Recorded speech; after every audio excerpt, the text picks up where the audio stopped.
Railway ने RRB NTPC के result को सस्पेंड कर दिया है। इसके अलावा लेवल 1 के एग्जाम को भी सस्पेंड कर दिया गया। स्क्रीन पर आप एक ट्वीट देख पा रहे होंगे पीटीआई का। Railway has formed committee to examine grievances of protesting aspirants spoke person, यानी कि अभ्यर्थी जो विरोध प्रदर्शन कर रहे थे उसके मद्देनजर रेलवे ने एक कमेटी बनाई है उनके सभी विसंगतियों को दूर करने के संदर्भ में। इसके अलावा आप दूसरा ट्वीट देख पा रहे होंगे, railway suspends NTPC and level 1 exams after protesting by aspirants. अब आखिर पूरा ये विवाद क्या है? वर्ष 2019 में रेलवे में एनटीपीसी और ग्रुप डी की एक भर्ती आती है जिसके लिए आवेदन लिए जाते हैं और 3 साल बाद जो सीबीटी 1 है उसके रिजल्ट की घोषणा होती है। अभी सीबीटी 2 बाकी है, मतलब कि पहला फेज का रिजल्ट जारी किया गया, दूसरा फेज की परीक्षा होना ही बाकी है।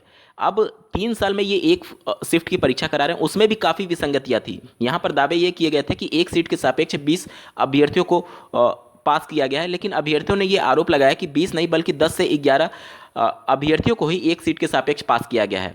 इसी विसंगतियों को दूर करने के लिए पूरे देश भर में प्रोटेस्ट हो रहे थे, जहां बिहार और उत्तर प्रदेश में भी, उत्तर प्रदेश के प्रयागराज में पटरियों पर उतर करके अभ्यर्थियों ने ट्रेन को रोकने की कोशिश की, जिसके बाद से पुलिस का भी यहाँ पर काफ़ी बल प्रयोग किया गया और इन अभ्यर्थियों को काफ़ी हद तक पीटा गया है। आप स्क्रीन पर एक आर्टिकल देख पा रहे होंगे, छात्रों को दौड़ाकर पीटा, बंदूक के कुंदे से तोड़े कमरों के दरवाजे। यहाँ पर अभ्यर्थियों के हॉस्टल में और लॉज में जा करके पुलिस ने काफ़ी अभ्यर्थियों को पीटा है। आप उसके संदर्भ में पूरी आर्टिकल स्क्रीन पर देख पा रहे होंगे। रेलवे एनटीपीसी में 3 साल में सिर्फ एक सीबीटी 1 की परीक्षा हो पाई है, सीबीटी 2 की परीक्षा बाकी है। अब कहीं ऐसा तो नहीं कि वर्ष 2024 में होने वाली लोकसभा चुनाव के समय इन सभी भर्तियों को कंप्लीट किया जाएगा ताकि उस समय के चुनाव में इस पूरी भर्ती को मुद्दा बनाया जा सके कि किस प्रकार से रेलवे में भर्तियां की गई हैं। इसके अलावा अभ्यर्थियों का गुस्सा फूटने का कारण ये भी था कि जो ग्रुप डी का एग्जाम होना है उसमें 2 फेज में एग्जाम कराया जा रहा है, मतलब कि सीबीटी 1 और सीबीटी 2। मतलब कि पहला भीड़ कम करने के लिए अभ्यर्थियों को पहले ही एग्जाम देना पड़ेगा और दूसरा एग्जाम होगा उन अभ्यर्थियों का जो सीबीटी 1 क्वालिफाई करके दूसरी परीक्षा के लिए पात्र माने जाएंगे। रेलवे में ग्रुप डी जैसे पोस्ट के लिए अगर 2 परीक्षाएं लेनी पड़ रही हैं तो आप समझ सकते हैं कि देश किधर जा रहा है। स्क्रीन पर आप एक प्रतिष्ठित अखबार द हिंदू का न्यूज आर्टिकल देख पा रहे होंगे, UPSC advertises for lateral entry into central administration.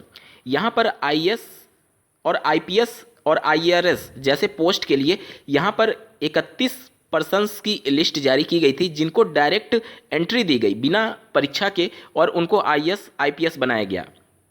यहाँ पर पूरा आर्टिकल आप पढ़ सकते हैं और ऐसे तमाम न्यूज़ चैनल पर आप इस प्रकार की खबरों को देख सकते हैं। सोच लीजिए जो सबसे कठिन परीक्षा मानी जाती है पूरे देश भर की यूपीएससी, उसमें लेटरल एंट्री के माध्यम से, मतलब कि बिना परीक्षा से सिर्फ सरकार कुछ लोगों को चयनित करके उनका इंटरव्यू करा दे रही है और इसमें लेटरल एंट्री हो जा रहा है, आईएएस बना दिया जा रहा है। और ग्रुप डी जो कि रेलवे के ट्रैक पर अभ्यर्थी काम करेगा उसकी चयन के लिए यहाँ पर 2 परीक्षाएं कंडक्ट कराई जा रही हैं, सीबीटी 1 और सीबीटी 2। निश्चित तौर पर अभ्यर्थियों का गुस्सा फूटना लाजमी है और पॉलिसी मेकर पर भी एक बार सवाल चिन्ह उठने लगे हैं कि आखिर ग्रुप डी वाला अभ्यर्थी देश चला रहा है या फिर यूपीएससी क्वालिफाई करने वाला अभ्यर्थी देश चला रहा है। तो किसकी परीक्षा कठिन होनी चाहिए, किसके लिए ज़्यादा मानक तय होने चाहिए? यहाँ पर ग्रुप डी के लिए 2 परीक्षाएं आयोजित कराई जा रही हैं और यूपीएससी में लेटरल एंट्री दी जा रही है।